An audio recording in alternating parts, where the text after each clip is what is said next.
လူရဲ့အစဉ်အတန်းအကြောင်းကိုပြောကြတဲ့အခါမှာစီစဉ်ဥစ္စာကြွယ်ဝချမ်းသာခြင်းတသက်ကိုပဲအစဉ်တန်းမြင့်တယ်လို့ပြောလို့လုံးဝ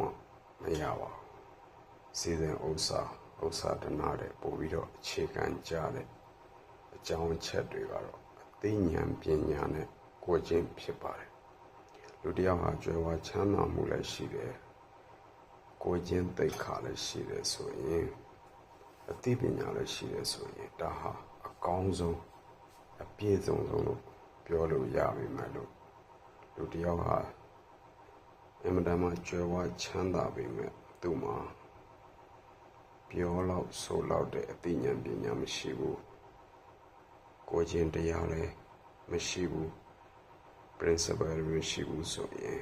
သူ့ကိုအစဉ်တန်းရှိတယ်အစဉ်တန်းမြင့်တယ်လို့ပြောလို့မရပါဘူးဒါမဲ့လူတစ်ယောက်ဟာငွေကြေးဥစ္စာကြွယ်ဝချမ်းသာမှု